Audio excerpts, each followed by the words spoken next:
Brendan and I were at a SANDAG meeting this last week, and one of the points of discussion was, should the county, and this, Mr. Griffin had referred to this, should the county engage in some revenue enhancement, otherwise known as a tax, to address beach sand replacement, habitat, transit, and water supply.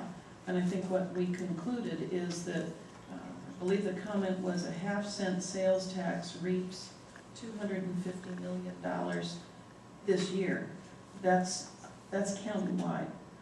And then SANDAG certainly hasn't come up with any conclusions on that, but we gathered a lot more information.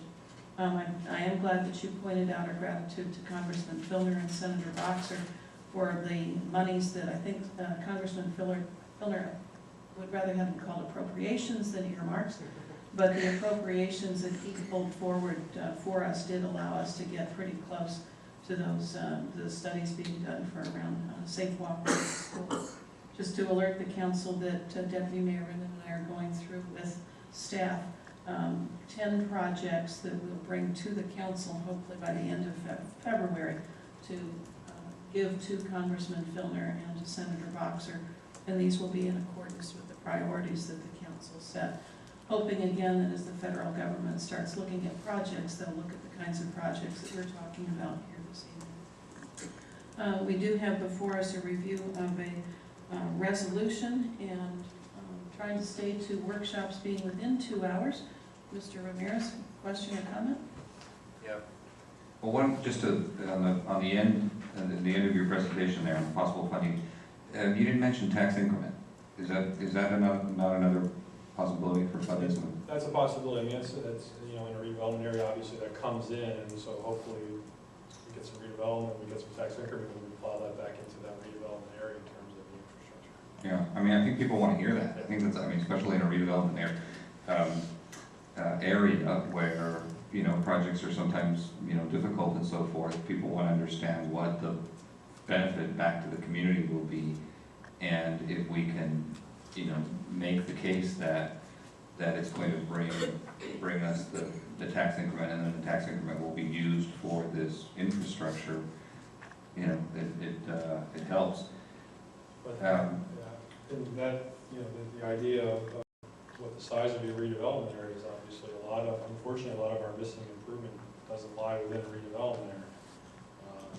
So it's, in that case, it's not, you know, it's on the main streets, it's on 3rd, it's on 4th, it's on 3rd, it's on Broadway, it's on Main, and then in the urban core here, but where a lot of our missing improvements are in the southwest, those are not in redevelopment areas, and so that becomes a problem.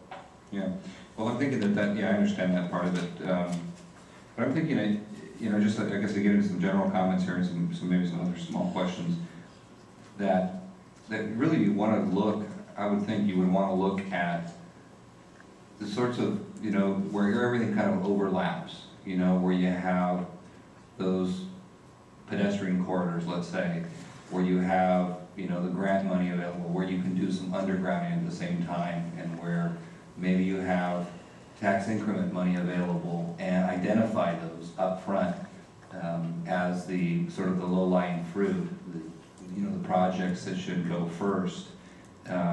And it would be interesting to see where that happens, where in the city that happens, where all the planets align, let's say, for a particular project, infrastructure project, and see where that is, and imagine what, you know, we could do there. I mean, I think those are the ones that I think would be easy to go after quickly, you know, sooner better than later, and begin to use that as another kind of level of priority.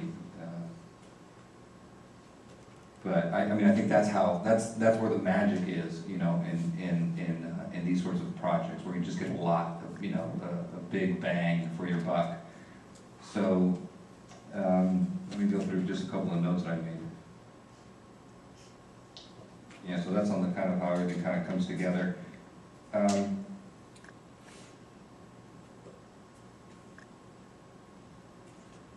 You know, I think one of the things too that, you know, I've had a little bit of experience, and not to really get into some of that, you know, some of the experiences that haven't been so great, but I think one of the things that we would need to think about too before we undertake a large sort of capital improvement, infrastructure improvement projects, or begin to think of all of that work. I mean, imagine all of that work would be to really refine and understand, do a sort of a top-down review of our procurement systems, the way we bid work, how we bid it, what the requirements are for the people that need to participate, how all of that works out. I mean, you've heard me talk about some of that stuff before, and I guess it's because I have a little bit of kind of personal awareness of how that works in a lot of other jurisdictions, having